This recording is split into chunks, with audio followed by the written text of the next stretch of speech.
Hand washing is the most important infection control technique.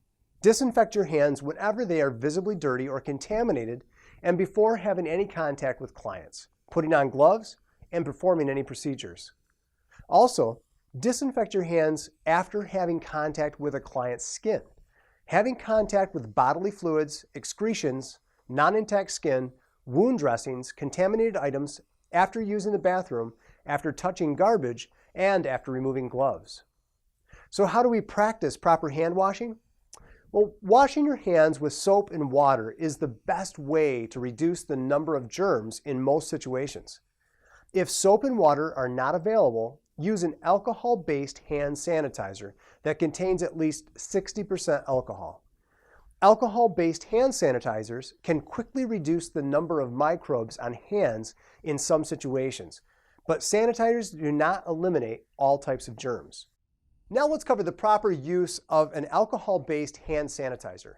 Remember, this is going to be indicated when appropriate by your policy procedure or by your industry.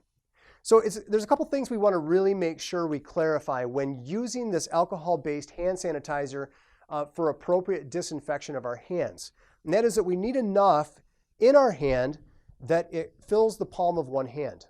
We're going to then spread this all around the palms on top of the hands at least for 20 seconds, making sure to get it in around the cuticles, underneath the nail beds. If you have jewelry on, make sure that it's getting all the way underneath the jewelry, and then if you might have more particulate underneath there, you may have to remove the jewelry and clean that appropriately as well at a later point.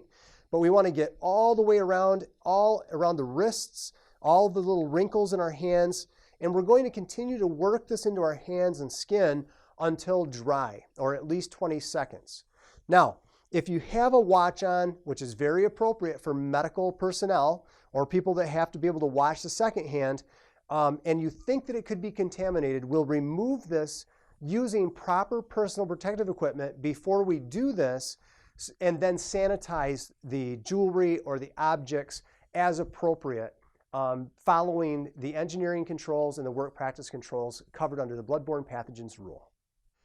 Use soap and water if the hands are visibly dirty. Use disposable towels to turn the sink faucet on. Thoroughly wet your hands with water. Apply soap. Rub your hands together for at least 20 seconds, covering all surfaces. Be sure to cover the backs of your hands between your fingers and under your nails. Rinse under running water and dry with disposable towel. Use the towel to turn off the faucet.